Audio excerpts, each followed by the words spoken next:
በሐዋርያት ሥራ ምዕራፍ 4 ላይ ተንበርክኮ የጸለዩ ሰዎች መዝሙረ ዳዊት ምዕራፍ 2ን ጠቅሶ ነው የጸለዩት። ከቃል የተለየ ጸሎት ልክ አይሆንም። ጸሎታችሁን ሁሉ ጊዜ ከእግዚአብሔር ቃል ጋር ባላንስ አድርጉ። በቃሉ እግዚአብሔር እንድናደርግ የሚፈልገው ነገር ይነግረናል። በጸሎት እኛ ለእርሱ በመናገር ፈቃዱን ለመፈጸም ራሳችንን ለእርሱ እናቀርባለን። ቃሉን ስታስቀድሙ እግዚአብሔር በቃሉ ለኛ ይናገራል። ጸሎት ሲሆን ደግሞ ራሳችን ወደ እግዚአብሔር እናቀርባለን። እውነተኛ ጸሎት እግዚአብሔር አንድን ነገር እንዲያደርግ መናገር ሳይሆን ዳሩ ግን እግዚአብሔር በውስጣችንና በበኩላችን ፈቃዱን እንዲፈጽም መጠየቅ ነው። አንደኛ ዮሐንስ ምዕራፍ 5 ቁጥር 14 እስከ 15 ይህም የእግዚአብሔር ፈቃድ በምድር ላይ እንዲፈጸም እንጂ የሰው ፈቃድ በሰማይ ላይ እንዲፈጸም አይደለም። የመጽሐፍ ቅዱስ ክፍል የሐዋርያት ሥራ ምዕራፍ 4 ቁጥር 29 ጀምሮ ያለውን ክፍል አብረን እንመለከታለን። አሁንም ጌታ ሆይ ወደ ዛቻቸው ተመልከት፣ ለመፈወስም እጅን ስትዘረጋ በቅዱስ ብላቴናህም በኢየሱስ ስም ምልክትና ድንቅ ሲደረግ ባሪያዎችህ በፍጹም ግልጥነት ቃልን እንዲናገሩ ስጣቸው። ከጸለዩም በኋላ ተሰብስቦ የነበሩበት ስፍራ ተናወጠ፣ በሁሉም መንፈስ ቅዱስ ሞላባቸው፣ የእግዚአብሔርንም ቃል በግልጥ ተናገሩ። እንዳያስተምሩ እንዳይሰብኩ ስለ ኢየሱስ ትንሣኤ እንደገና እንዳይነሳ በሚል በአደገኛ ዋርኒንግ ከወጡ በኋላ ለጸሎት ተንበረከኩ። በአንድ ስፍራ ተሰበሰቡ። ለምን? ለጸሎት። በአንድ ቤት ጣሪያ በታች የተንበረከኩ ሰዎች ፎከስ አድርጎ የሚጸልዩት በአንድ ጉዳይ ላይ ነው። ቁጥራቸው ብዙ ነው፣ ርዕሱ ግን አንድ ነው። በአንድ ስፍራ ከተሰበሰቡ ሰዎች መካከል አንድም ሰው በሌላ ጉዳይ የጸለየ አልነበረም። ሁሉም በአንድ ጉዳይ ላይ ነው። በእነሱ ፊት ቃልን በድፍረት እንዲናገሩ ኃይልን ለባሪያዎች ስጣቸው። ከምሳ በፊት ችሎት ላይ ነበሩ። ሁለተኛ ስለ ኢየሱስ ክርስቶስ ትንሣኤ እንዳትናገሩ በሚል ማስጠንቀቂያ የወጡ ሰዎች ከምሳ በኋላ ተንበርክኮ ምን ይላል? ጌታ ሆይ ወደ ዛቻቸው ተመልከት፣ ባሪያዎች በጠላቶቻቸው ፊት በጨመረ ቅባትና ኃይል፣ በጨመረ ምስክርነት፣ በጨመረ ግሎሪ፣ በጨመረ አኖይንቲንግ፣ በጨመረ ግርማ፣ በጨመረ ሞገስ ማስጠንቀቂያ በሰጡ ሰዎች ፊት ስለ ኢየሱስ ክርስቶስ መናገር እንዲችሉ ቃልን መግለጥ እንዲችሉ ኃይልንና ድፍረትን ስጣቸው። በጣም በሚያስደነግጥ ማስጠንቀቂያ ከፍርድ ቤት የወጣ ሰው ለሚቀጥለው ቀጠሮ ሶሉሽን ይፈልጋል እንጂ እንዴት ይንበረከካል? በሐዋርያት ሥራ ምዕራፍ 4 ላይ የተጻፉ ሰዎች ማስጠንቀቂያውን አልፎ ተንበረከኩ። እንጸልያለን ይቀየራል አሉ። ሐዋርያት ሥራ ምዕራፍ 4ን በደንብ አድርጌ አሰላሰልኩ፣ አነበብኩ፣ አወጣው፣ አወረድኩ። የሆነ ነገር ለማግኘት የለም። ማስጠንቀቂያ የሰጡ ሰዎች ከስራቸው እንዲፈናቀሉ አልጸለዩ። ማስጠንቀቂያ የሰጡ ሰዎች ያለ ዕድሜ እንዲሞቱ አልጸለዩ። የጸለዩት ጸሎት ማስጠንቀቂያ በሰጡት ሰዎች ፊት በኃይል አስታጥቀን፣ በእነሱ ፊት በሌላ ቅባት አስታጥቀን፣ በእነሱ ፊት በሌላ መገለጥ አስታጥቀን፣ በእነሱ ፊት በሌላ ኃይል አስታጥቀን። አባ አንድ ሰው አሜን ይበል። በእነሱ ፊት እግዚአብሔር እንደገና ያስታጥቃል። በእነሱ ፊት እግዚአብሔር እንደገና ይቀባሃል። በእነሱ ፊት እግዚአብሔር እንደገና ያነሳል። ሐዋርያት ሥራ ምዕራፍ 4 ቁጥር 1 ጀምሮ ምዕራፍ 4ን እስከ መጨረሻው ቁጥር በመታነቡበት ጊዜ የምታገኙት እውነት ይሄን ነው። ቃልን በድፍረት መናገር እንዲችሉ ለባሪያዎች ኃይልን ስጣቸው። አሁንም በእነሱ ፊት ቆሞ እንድናገሩ ኃይልን ስጣቸው። ጸሎት እንደዚህ ነው። አሞ አንድ ሰው ነካ አድርገውና ጸሎት እንደዚህ ነው በለው። ዛሬ ሙሉ በሙሉ አቅጣጫ ትቀይራለህ። ሌላ አቅጣጫ ትይዛለህ። ወደ ሌላ መገለጥ ውስጥ ትገባለህ። ሌላ ግሎሪ ያገኛል። ሌላ አኖይንቲንግ ያገኛል። ወደ ሌላ መገለጥ ውስጥ ትገባላችሁ። ይሄ መልእክት የማን ይሁን? የማን ይሁን? ይሄ መልእክት ያመናችሁ ይሁንላችሁ። አቅጣጫ የሳተ ጸሎት መልስ አያመጣም። ጸሎት ሁሉ ጊዜ የእግዚአብሔርን ጉዳይ ማዕከል ሊያደርግ ይገባል። ትክክለኛው ጸሎት ከመጀመሪያው ጀምሮ እስከ መጨረሻው ድረስ በእግዚአብሔር ጥቅም ላይ ፎከስ ያደርጋል። እግዚአብሔር ኢየሱስ እንዲነገር ይፈልጋል። ኢየሱስ እንዲሰበክ ይፈልጋል። የልጁ ትንሣኤ በሰዎች ጆሮ ሁሉ እንዲሰማ ይፈልጋል። ኢየሱስ ከፍስል አባቱ ማየት ይፈልጋል። ኢየሱስ ሲገን ነው እግዚአብሔር የሚገን ነው። ኢየሱስ ቦታ ባላገኘበት ስፍራ እግዚአብሔር ቦታ ሊያገኝ አይችልም። አንዳንድ ሰው ኢየሱስን አልፎ እግዚአብሔርን መስማት ይፈልጋል። እንደዚህ አይነት ቀመር የለም። ጸሎት አቅጣጫ ያስፈልጋል። አቅጣጫ የሚያሳየው ደግሞ እኛ ውስጥ ያለው መንፈስ ቅዱስ ነው። እንዴት መጸለይ እንዳለብኝ አቅጣጫ አሳየኝ በሉት። መነሻውንም መድረሻውንም ስጠኝ በሉት። ስትጸልዩ እንዲህ ብላችሁ ጸልዩ ብሏል ኢየሱስ ክርስቶስ። ለዕለት ስለሚያስፈልጉ ጉዳዮች መጨረሻ ላይ ነው ያስቀመጠው። መጀመሪያ በሰማይ የምትኖር አባታችን ሆይ ስምህ መንግስትህ ትምጣ፣ ፈቃዲ በሰማይ እንደሆነች እንዲሁ በምድር ትሁን እያለ መጥቶ መጨረሻ ላይ የዕለት እንጀራችን ስጠን ዛሬ።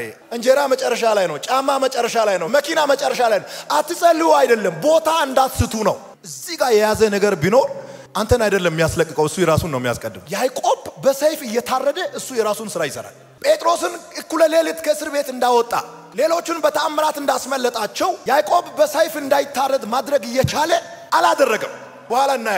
በኋላ እናያለን ማይባል ጉዳይ በኋላ እናያለን። ልጁ እየታረደ እሱ ግን በኋላ እናያለን ዋናው ወንጌል ነው ይላል። በኋላ እናያለን ችግር የለም። የሚቆረጠው አንገት ነው፣ ኖርማል ነው። የሆነ ሰው እኮ አንገቱ እየተቆረጠ ነው፣ አንገት ነው አይደል? በኋላ እናያለን። እዚህ ሰፈር ኢየሱስ እየተወራ ነው ወይ? የልጁ አንገት መቆረጥ አይደለም፣ የልጁ እስር ቤት መግባት አይደለም፣ የልጁ መጎዳት አይደለም። ትልቁ ሐዋርያ የሞተበት ጉዳይ እግዚአብሔር የሆነ ሐዋርያ፣ እግዚአብሔር የሆነ ነብይ፣ እግዚአብሔር የሆነ ንጉስ ወደ ምድር የመጣበት ጉዳይ እየታወጀ ነው ወይ? እግዚአብሔር እዚህ ጋር ያለው ቅራቅንቦ ሳይሆን እዛ ጋር ያለው ትልቁን ጉዳይ ያያል። በከፍተኛ ማስጠንቀቂያ ከችሎት የወጡ ሰዎች ማስጠንቀቂያ ከሰጡ ሰዎች መካከል በሚቀጥለው ቀጠሮ ላይ እስከምንመለስ ድረስ አንዱ ዳኛ ሞቶ ይጠብቅ አላሉ። ለሽሽት አይደለም የጸለዩት፣ ለመጋፈጥ ነው የጸለዩት። መጋፈጥ የምንችልበትን ድፍረትና ኃይል ስጠን። ሰዎች በጣም የሚያስፈሩ ናቸው። ክስ የመሰረቱ ሰዎች በልምድ በመደራጀት በአቅም በፋይናንስ በእውቅና በዝና ከነሱ እጅግ በጣም ከፍ ያሉ ናቸው። ከእባብ በላይ ተንኮለኞች ስለሆኑ፣ ከእስስት በላይ ጮሌዎች ስለሆኑ እነዚህ የአይሁድ መሪዎች ከነዚህ ሰዎች ጋር በሰው ዕውቀት በሰው ልምድ ተጋፍተን ማሸነፍ አንችልም። አሁን የሚያስፈልገን እነዚህን ሰዎች ማሸነፍ የምንችለው መለኮታዊ ብቃት ሲሰጠን ብቻ ነው አሉት። በሐዋርያት ሥራ ምዕራፍ 4 ላይ የተደረገውን ጸሎት መነሻ ያደረጉት ምን ላይ ነው? በምን ላይ ሆኖ ነው የጀመሩት?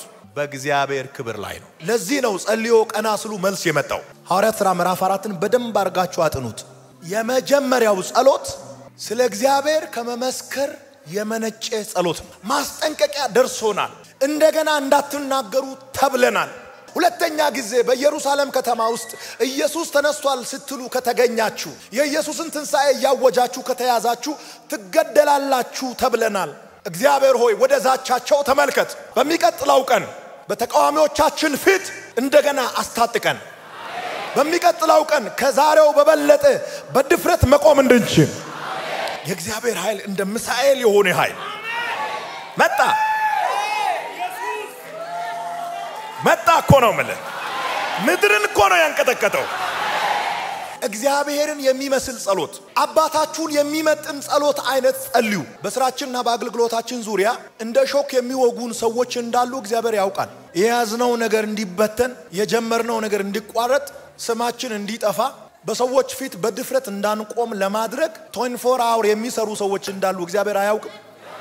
ያውቃል። በየቀኑ ያንን መዝገብ ያላችሁ የምታስተውሱ ሰዎች እግዚአብሔር በስራ ተወጥሮ ያንተን ጉዳይ ሶሪ ሚል አምላክ አይደለም። የጸጉርን ቁጥር የሚያውቅ፣ የተቃጠለውን ስታወጣ ፍሬሹን ስትቀበል የሚያውቅ አምላክ ነው። ጠንቋይ ቤት ስትሄድ የሆነ ጎረቤት አለ፣ በጣም ብዙ ደንበኞች አሉት። እኔ ሱቅ ስራ የለኝም፣ ስለዚህ እሱ ጋር ያለው ስራ ወደ እኔ እንዲመጣ እሱ ቤት ውስጥ ፈዞ እንዲቀመጥ ብለ ነው የምታሰራው ወይም ጸልየው። እግዚአብሔር ጋር ስትመጣ ደግሞ እንደዚህ ብለ ልጸልይ አትችልም።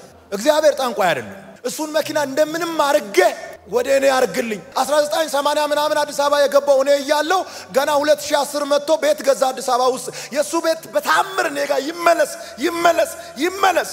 ቀና ስትል እግዚአብሔር ከላይ ሆኖ ይላል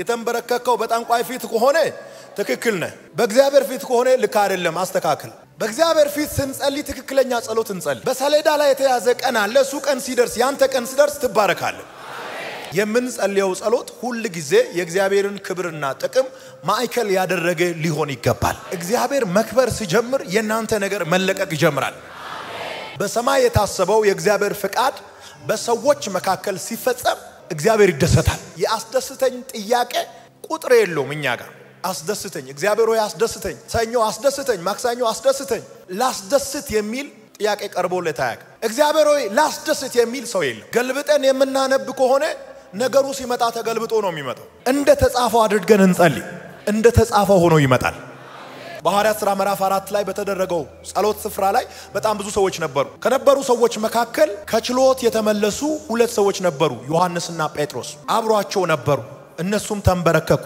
ሌሎችም ተንበረከኩ የእግዚአብሔርን እጅ ጸለዩ በተቃዋሚዎቻችን ፊት በኃይል አስታጥቀን የጸሎቱ ፖይንት ምንድነው በተቃዋሚዎቻችን ፊት በኃይል አስታጥቀን በተቃዋሚዎቻችን ፊት እንደገና በጨመረ ቅባት አስታጥቀን በተቃዋሚዎቻችን ፊት በሌላ ክብር አስነሳን አሜን አሜን አሜን በኢየሱስም ይሁንላችሁ በሐዋርያት ሥራ ምዕራፍ 4 ላይ የተጻፈው ጸሎት ጊዜ ሳይጠይቅ አውቶማቲካሊ ወዲያውኑ የተመለሰበት ምክንያት በእግዚአብሔር ክብርና ጥቅም ላይ መሰረት ስላደረገ ሁለተኛው ምክንያት የሚጸልዩ ሰዎች በአንድ ሐሳብና በአንድ መንፈስ ስለነበሩ ነው በአንድ ስፍራ በአንድ መንፈስና በአንድ ሐሳብ የሚጸልዩ ሰዎች ባሉበት ስፍራ የጸሎት መልስ 24 ሰዓት አይቆይም ጸልዮ ቀና ስሉ በራቸውን ያንኳኳል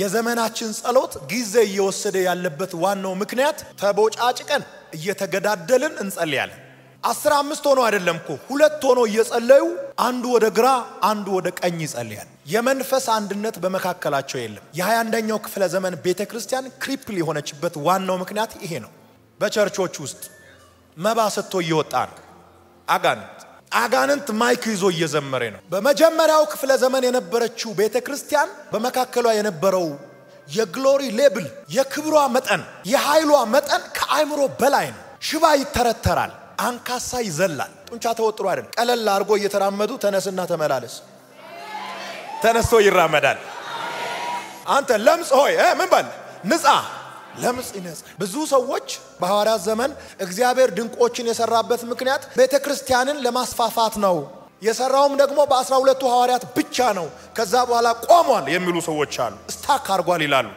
እነሱ ናቸው ስታክ ያደረጉት እግዚአብሔር ስታክ አርጓ ያቅ እግዚአብሔር ሁሉ ጊዜ ይፈሳል የነሱ ትምርት ነው ስታክ ያደረገው የነሱ ጭንቅላት ነው ስታክ ያደረገው እንጂ የኛ እግዚአብሔር አሁንም እዚህ ጉባኤ ውስጥ ሽባ ካለ ይተረተራል አሁን እዚህ ጉባኤ ውስጥ አጋንንት ካለ በኢየሱስም ይጮሃል በተቃዋሚዎች መካከል ሆኖ ጌታ ኢየሱስ ክርስቶስ አገልግሎቱን ጀመረ በተቃዋሚዎች መካከል ሆኖ አገልግሎቱን ፈጸመ በሐዋርያት ሥራ ምዕራፍ 4 ላይ የተመለከትናቸው ሰዎች ጸሎታቸው በእግዚአብሔር ቃል ላይ በሚገባ የተመሰረተ ሲሆን በዚህ ጊዜ መዝሙር 2ን ሲጠቀሙ እንመለከታለን በሐዋርያት ሥራ ምዕራፍ 4 ላይ ተንበርክኮ የጸለዩ ሰዎች መዝሙረ ዳዊት ምዕራፍ 2ን ጠቅሶ ነው የጸለዩት ጸሎታቸው ከእግዚአብሔር ቃል ጋር አብሮ እንዲሄድ መዝሙር ዳዊት 2ን ጠቅሶ ነው የጸለዩት ከቃል የተለየ ጸሎት ልክ አይሆንም ጸሎታችሁን ሁሉ ጊዜ ከእግዚአብሔር ቃል ጋር ባላንስ አርጉ ቃሉን መሰረት አርጎ ስለጸለዩ ከእግዚአብሔር ቃል ጋር አብሮ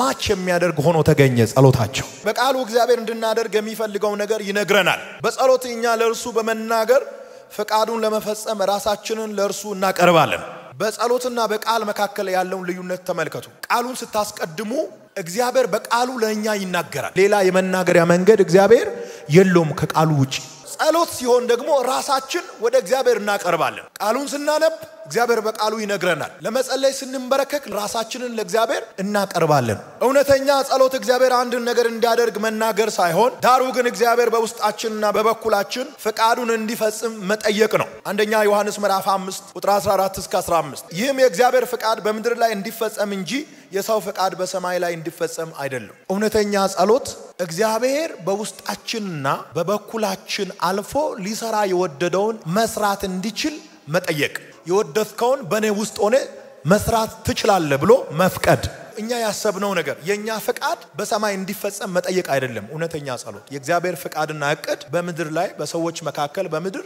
እንዲፈጸም መጠየቅ ነው እውነተኛ ጸሎት ሁኔታቸው እንዲለወጥ ወይም ጠላቶቻቸው ከስልጣናቸው እንዲፈናቀሉ አልነበረም ይልቁንም እግዚአብሔር ከሁሉም የተሻለውን ሁኔታውን ለመጠቀም ኃይል እንዲያስታጥቃቸው አስቀድሞ የወሰነውን ተግባር እንዲፈጸሙ ጠየቁ ሐዋርያት ሥራ ምዕራፍ 4:28 ማየት ይችላልላችሁ ይሄንን ሐሳብ በግልጽ ያስቀምጣል እግዚአብሔር የሚያስፈልጋቸውን ኃይል ሰጣቸው ውስጣችሁ ባለው አቅም ልክ እግዚአብሔር ተልኮ እንዲሰጣችሁ አትጸልዩ ውስጣችሁ ባለው አቅም ልክ እምትጸልዩ ከሆነ እናንተ ውስጥ ያለው አቅም በጣም ትንሽ ነውና እግዚአብሔር በዛች በትንሹ አቅም ልክ ከትንሹ አቅም ጋር የሚሄድ ተልኮ ነው መስጣችሁ ስለዚህ በውስጣችሁ ባለው አቅም ልክ እግዚአብሔር የሚሰሩትን ስራ እንዲሰጣችሁ አትጸልዩ እግዚአብሔር በእናንተ ላይ ለመስራት የወደደው ስራ በጣም ትልቅ ስለሆነ ከስራው ጋር ማች የሚያደርግ አቅም ጠይቁ ለማጥፋትም ሆነ ለማልማት ፍጹም ኃይል ያለው ገዢ ነው እግዚአብሔር ስደት ውስጥ በመትሆኑበት ጊዜ ሉዓላዊ የሆነ ጌታ እንዳለ አስቡት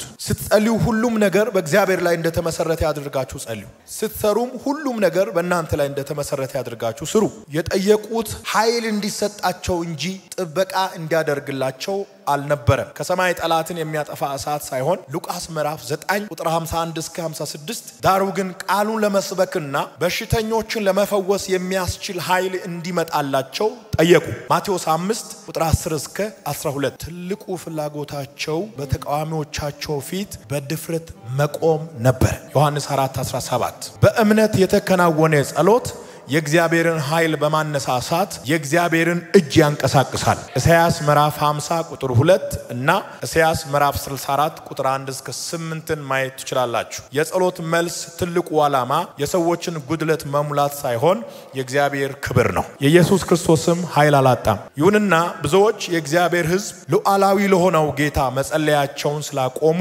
ኃይላቸውን አጥተዋል አራት ነጥቦችን ልናገርና ልጨርስ የመጀመሪያው ስትጸልዩ ለታላላቅ ነገሮች ጸልዩ አገልጋዮችም ብትሆኑ ከአዲስ አበባ እስከ ቡታጅራ ብላችሁ አትጸልዩ ከፀሐይ መውጫ እስከ መግቢያ ብላችሁ ጸልዩ ሁለተኛው ታላላቅ ነገሮችን ተስፋ አድርጉ ሶስተኛው ታላላቅ ነገሮችን ስሩ ያለ ምንም ካፒታል ትልቅ ስራ ለመስራት ዝም ብላችሁ ተራመዱ በመንፈሳችሁና በአእምሮአችሁ ተራመዱ በሚቀጥለው ቀን በአካል ተጀምራላችሁ በሚቀጥለው ቀን ወርሳችሁ ትገኛላችሁ እስኪ አንድ ሰው አሜን በል አራተኛውና የመጨረሻው ከሁሉም በላይ ጸልዩ መልእክቴን ጨርሻለሁ ጌታ ይባርካችሁ